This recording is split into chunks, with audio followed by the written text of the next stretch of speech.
नमस्कार, ground media की team मौजूद है। एक बार फिर से जिस छोटे से गांव का नाम रोशन किया है छोटे से बच्चे ने 23 साल की उम्र में, जिसका नाम आज नीरज चोपड़ा है। और ग्राउंड मीडिया ने नीरज चोपड़ा को अपने चैनल की तरफ एक नाम दिया कि कोहिनूर हीरा। जो देश के लिए काम आज नीरज चोपड़ा ने किया है, आज से पहले किसी ने नहीं किया है। क्योंकि हम बात इसलिए कह रहे हैं क्योंकि 121 साल का जो सूखा है वो समाप्त किया है इस छोटे से गांव के छोटे से लाडले बेटे ने। आज वो सबकी आंखों का तारा है। और एक बार फिर से मौजूद हैं हम गांव खंदरा में। नीरज चोपड़ा की जो बैठक है वहाँ हम बैठे हैं। पहले मैंने आपको यहाँ से कवरेज दिखाई थी लगातार, पिछले सोमवार से जब से स्वर्ण पदक उन्होंने जीता था लगातार हम आपको कवरेज दिखा रहे हैं। और हमारे साथ मौजूद हैं नीरज चोपड़ा के दादाजी धर्म सिंह जी, जिनका नाम।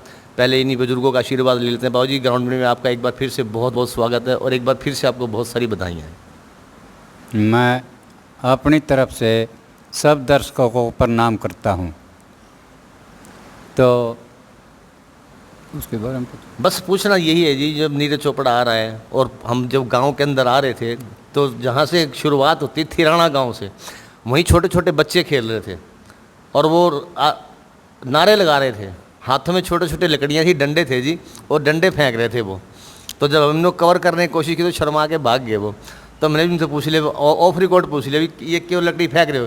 कहते हम भी नीरज चोपड़ा बनेंगे। देखो ऐसा माहौल है छोटे छोटे बच्चों का। तो जब इस तरह की बातें आती है आपके सामने, जैसे हमने आपको अभी बताया, अपनी आंखों से देखा, तो कैसा लगता है जब छोटे छोटे बच्चे खेल रहे थे, सब गाँव लकड़ियाँ थी और कह रहे हम नीरज चोपड़ा बनेंगे। हमारे यहाँ पर सबको खुशी हुई भाई, वो देश के लिए मेडल लेके आया है।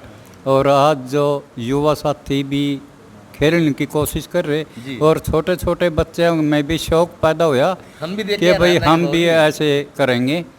तो जी यहीं से शुरुआत बच्चे की होती है, जो कि आहिस्ता आहिस्ता सीढ़ी दर सीढ़ी चलता है। बिल्कुल। हाँ, छोटी उम्र में चलेगा तो आगे बड़ा होता रहेगा, उसमें निखार आता रहेगा।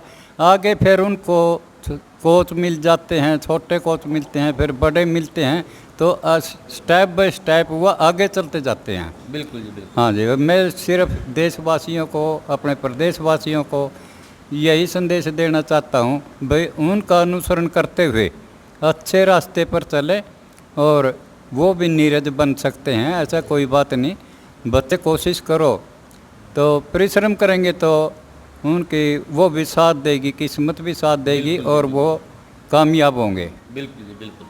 तो सुना आपने, दादाजी हैं नीरज चोपड़ा के, उनका साफ एक ही बात है उनकी, 100 बातों की एक बात, कि परिश्रम कभी बेकार नहीं जाएगा। अगर वो कोई भी परिश्रम करता है, कोई खिलाड़ी करता है, वो भी नीरज चोपड़ा जैसा मुकाम हासिल कर सकेगा। इसी कड़ी बात कर लेते हैं, पिताजी हैं उनके सतीश जी, पहले भी इनसे बात की थी। सतीश जी, बहुत बहुत स्वागत है आपका भी ग्राउंड मीडिया में। जी धन्यवाद आपका। पहले भी आपसे बात हुई थी और अभी जब हमें पता लगा 17 तारीख को नीरज चोपड़ा गांव में आ रहा है, तो काफ़ी माहौल गांव में जहां भी देखो जोश और उमंग अभी है। जितनी उस दिन थी, उस दिन से लेके 8-9 दिन हो गए, अब भी वही बच्चों में उमंग है, वही जोश है। आज क्या कहना चाहेंगे 17 तारीख को लेकर जब नीरज चोपड़ा गांव में पहुंचेंगे, किस तरह से स्वागत, क्या तैयारी है? वो मेरे गांव में पूरे ज़ोर शोर से स्वागत की तैयारियां चल रही हैं। बिल्कुल। मेरे गांववासी या जो मेरे आसपास के गांव हैं जी, अपना शहर पानीपत है या अपना पूरा प्रांत और देश, यहाँ सभी में खुशी मनाई जा रही है। और मेरे पानीपत में तो लोग अभी इंतज़ार कर रहे हैं कि कब आएगा। तो मैं आपके माध्यम से बताना चाहता हूँ कि 17 तारीख उसकी डिक्लेयर हुई है जी। सवेरे 10 बजे के आसपास गांव में पहुँचेंगे। तो भव्य स्वागत की तैयारियां हैं। अपने यहाँ मिठाइयाँ बन रही हैं और खाने का अपनी तरफ से हम विशेष प्रबंध रखेंगे। कितने आदमियों को खाना तैयार करवाया है? जी मेरे हिसाब से करीब 15 से 20 हज़ार लोगों के आसपास का खाना अपनी तरफ से हम तैयार किए हुए हैं। बाकी टाइम जैसा रहेगा वैसे कर लेंगे। भंडारा में कभी कमी नहीं आती, ये तो भगवान का गॉड गिफ्ट होता है। जी ये परमात्मा का आशीर्वाद रहेगा। बिल्कुल। हम तो चाहते हैं कि जितने ज़्यादा से ज़्यादा आदमी आए और बढ़िया से कवर हो सकें, सभी को बढ़िया से खाना भी मिले और आशीर्वाद भी दें बच्चों को। हम तो सारी अपनी जो भारत की जितनी भी पॉपुलेशन, अपने पास जितने लोग आएंगे, सभी का आशीर्वाद, पूरे देश को निमंत्रण दे दिया आपने तो। जी देखो, बच्चा ही देश का है। बिल्कुल बिल्कुल बिल्कुल। अपना तो उसमें योगदान सिर्फ इतना है कि अपने घर पे पैदा हुआ है, हमने रास्ते पे उसको चलाया है, लेकिन उसके बाद जो अपने देश की दुआ और आशीर्वाद उस बच्चे पर है, तो हम उसमें कहीं फिक्के हो जाते हैं। देश की दुआ उसकी ज़्यादा। एक बाबूजी लोगों ने कितनी सादगी और कितनी बड़ी बात कह दी छोटे से शब्दों में कि मेरा नहीं, आज देश का बेटा है। यहीं से संस्कार पता लगते हैं परिवार के।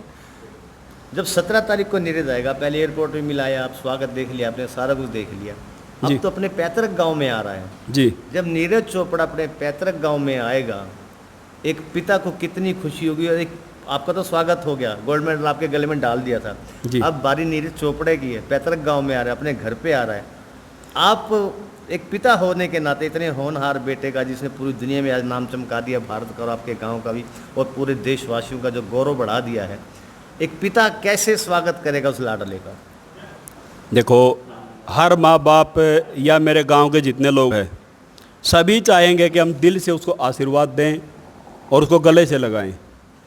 यही मेरे हिसाब से सबसे बड़ी उपलब्धि होगी उसके लिए। सबसे बड़ी उपलब्धि होगी। एक पिता कैसे गले से लगाएगा और वो क्षण कैसे होंगे आपके लिए? उस टाइम कैसा फील करेंगे आप जब बेटा आके आपके सीने से लगेगा गांव में आके? देखो, जब कोई बच्चा देश के लिए अगर कुछ अच्छा करके आता है, तो हर माँ बाप के लिए वो गौरव का क्षण होता है जब वो उसको चिपक के आशीर्वाद लेता है। जी। तो ये देखा आपने, यहाँ सतीश जी हैं, नीरज चोपड़ा के पिताजी, कितनी सादगी से हर बात का जवाब दे रहे हैं कि जैसे कहते हैं कि जब वक्त बदलता है तो इंसान भी बदलता है, लेकिन इनमें हमने ऐसा कुछ नहीं लगा। 10 दिन पहले भी ऐसे थे और आज उससे भी नरम दिखाई दे रहे हैं। और भावुकता आप इनके चेहरे पर देख रहे हैं। अंदर जो कहते हैं कि पिता का जो प्यार होता है ना, वो कभी दिखाई नहीं देता, वो अंदर से निकलता है पिता का प्यार। माँ तो दिखावा कर लेती है और भी दिखावा कर लेते हैं, लेकिन कहते हैं एक पिता जो बाप के जो पिता होता है ना, वो बच्चे के लिए अंदर से, बाहर से जितना मर्जी सख्त हो, लेकिन अंदर बिल्कुल वो मोम की तरह होता है। आप क्या कहना चाहेंगे इस बारे में? जी देखो, ये तो मेरे से होता ही है। कई चीज़ आदमी दिखावे में नहीं कर सकता, लेकिन अंदर जो उसकी भावनाएं होती हैं, वो अपनी भावनाओं को उभरने नहीं देता, दबा के रखता है। भाई कब वो टाइम आएगा कि मैं उनको उजागर कर सकूं, और वो उसका बच्चा है, वो ही समझ सकता है। जब उसके सीने से लगेगा ना, उसकी फीलिंग अपने आप जाएगी, वो ठंडक ही अलग होगी। हाँ, बिल्कुल बिल्कुल बिल्कुल नहीं जी। उस दिन भी मिलेंगे हम आपसे, उस मौके को भी दिखाएंगे अपने दर्शकों को कि वो कैसे क्षण होंगे। चलिए, आपने हमें समय दिया, बहुत बहुत धन्यवाद। और आपने जानकारी दी 17 तारीख के बारे में, उसके लिए बहुत बहुत धन्यवाद। आपने देखा यहाँ सतीश नीरज चोपड़ा के पिताजी हैं, दादाजी हमारे साथ बैठे हुए हैं, और गांव के अन्य व्यक्ति भी मौजूद हैं, वो भी बैठे हुए हैं।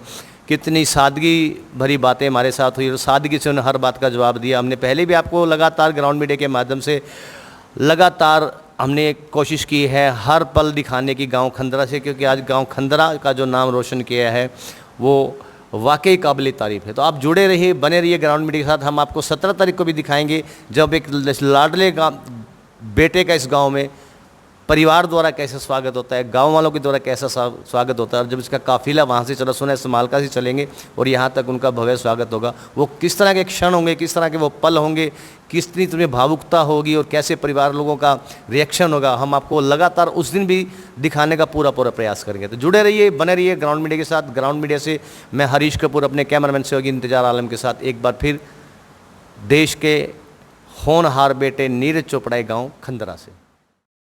राष्ट्र निर्माण की जानकारी के लिए ग्राउंड मीडिया चैनल को सब्सक्राइब करें और शेयर करें।